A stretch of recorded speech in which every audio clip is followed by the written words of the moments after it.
Aujourd'hui, à France Culture, par exemple, il y avait une émission sur l'Anthropocène. Il y a un colloque demain, après-demain, au Collège de France sur l'Anthropocène. L'Anthropocène va devenir de plus en plus l'horizon de référence d'absolument toutes les questions dans lesquelles nous vivons, parce que l'Anthropocène, c'est ce qui conditionne notre avenir à qui que nous soyons sur la planète, que nous soyons un pied de maïs d'ailleurs, ou un habitant de plaine commune, nous sommes conditionnés par l'Anthropocène, qui va être le grand sujet de la COP21. Mais nous sommes dans une situation, aujourd'hui, nous les hommes et les femmes du XXIe siècle, en 2015, dans une époque particulière de l'Anthropocène. Et cette époque particulière de l'Anthropocène, c'est ce qu'on appelle aussi la disruption. Qu'est-ce que c'est que la disruption ? La disruption, c'est un phénomène qui résulte du fait qu'aujourd'hui, l'évolution technologique, la vitesse de l'innovation est beaucoup plus grande que les capacités de transformation et d'évolution des systèmes sociaux. Ce que j'appelle les systèmes sociaux, c'est la langue, c'est l'institution familiale, c'est le conseil communautaire de pleine commune. C'est-à-dire que le rythme de transformation de la société échappe aux politiques, pour le dire clairement. Et pas simplement aux politiques. Quand je dis le politique, c'est pas simplement les représentants politiques, mais c'est la société politique. Et donc il y a un processus de court-circuit généralisé qui s'opère et dont nous pensons, nous, qu'il n'est pas soutenable à long terme. C'est d'ailleurs pour cela qu'à San Francisco, la municipalité s'est attaquée à Airbnb et s'attaque à Uber aussi et un certain nombre d'autres. Et ça devient un débat national dans toute l'Amérique du Nord. C'est-à-dire que l'ubérisation de l'économie aujourd'hui, ça n'est plus un modèle qui est porté par l'Amérique du Nord, c'est un modèle qui est critiqué par l'Amérique du Nord. C'est très très important de le savoir. Il faut bien comprendre quand je dis ça que je ne suis pas en train de vous dire que à bas l'ubérisation de l'économie. C'est pas du tout ça le discours que je tiens.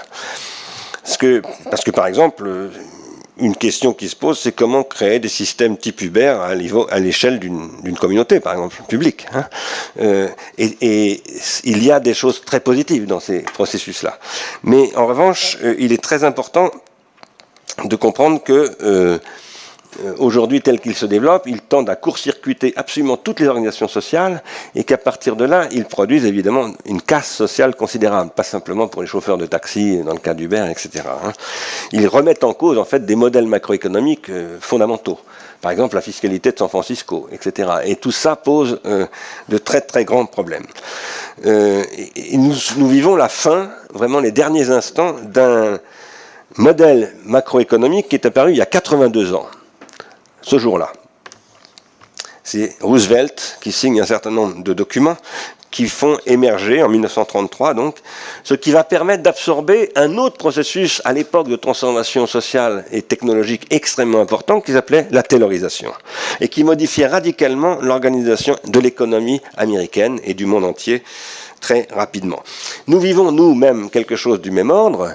Sauf que là, vous voyez sur ce processus d'automatisation beaucoup de monde au travail. Donc ça permet de redistribuer via les salaires du pouvoir d'achat et de faire que les automobiles, 1 million par an produits par Ford, au bout d'une vingtaine d'années du modèle, soient vendus parce que les ouvriers eux-mêmes peuvent acheter des automobiles. Alors que nous sommes confrontés à un robot qui, lui, ne travaille avec personne. À partir de là, il y a une question fondamentale qui se pose à la macroéconomie de l'époque de Foxconn, c'est avec quel argent les gens qui ne travaillent plus, puisque les robots les ont mis dehors, peuvent-ils consommer ce que produisent les robots? C'est ça la question fondamentale. Nous soutenons que ces robots, qui donc mettent dehors ces ouvriers, eh bien, ils mettent fin à la prolétarisation. Parce que les ouvriers qui travaillent là, en fait, ne sont pas des ouvriers. Ils sont ce qu'on appelle des prolétaires. Et un prolétaire, c'est quelqu'un qui est caractérisé par le fait qu'il peut accomplir une tâche sans avoir un savoir pour accomplir cette tâche. C'est ce que dit Karl Marx en 1848. Je vous dis cela parce que la prolétarisation produit des systèmes fermés, c'est-à-dire de l'entropie. Et aujourd'hui, la prolétarisation ne touche pas que les ouvriers qui sont devenus prolétaires, ça touche les consommateurs, ça touche les cadres, ça touche même les profs d'université, ça touche absolument tout le monde. Qu'est-ce que ça veut dire que c'est un processus anthropique? Ça veut dire que c'est un processus qui tend à s'enfermer dans une boucle qui est une impasse. Et qui nécessite des changements, c'est-à-dire de la négantropie. Un savoir, c'est de la négantropie.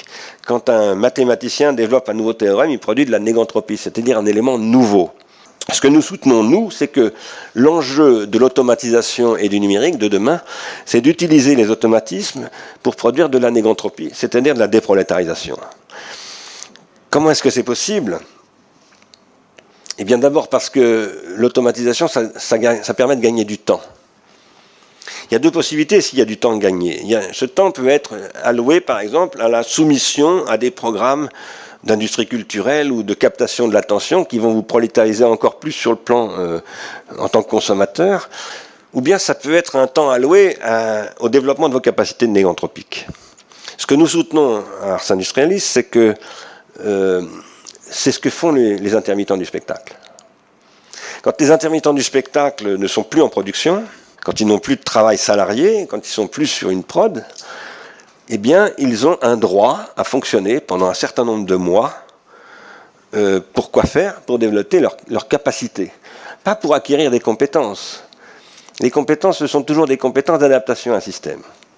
Donc les compétences, ce ne sont pas des compétences de savoir, ce sont des compétences d'emploi. Les intermittents, ils sont là pour développer leurs capacités, et ces capacités, pourquoi est-ce qu'elles nous intéressent? Eh bien, c'est parce qu'elles produisent de la négantropie, c'est-à-dire qu'elles produisent de la différence. Évidemment, ce sont des artistes. Un artiste, par nature, c'est quelqu'un qui produit de la négantropie. Ce que nous croyons, c'est qu'il est possible aujourd'hui de repenser l'économie, évidemment progressivement, à partir de la valorisation de la négantropie plutôt que de l'entropie. Non seulement nous pensons que c'est possible, mais nous pensons que nous n'avons pas le choix. Nous pensons que c'est la seule possibilité pour, par exemple, surmonter la question de l'anthropocène.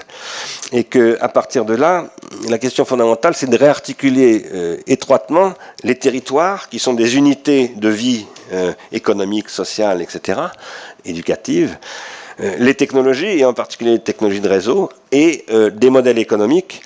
Pourquoi faire? Eh bien, pour apprendre à élaborer une nouvelle macroéconomie, et pour que cette élaboration puisse se produire de manière satisfaisante, avec toutes les garanties de robustesse et de reproductibilité, etc., il faut créer des chaires, précisément, c'est-à-dire tout un processus qui va accompagner tout cela avec des juristes, avec des économistes, avec des ingénieurs, avec des sociologues, des psychologues, des informaticiens, des télécommunicants, etc., qui vont progressivement dérouler le processus,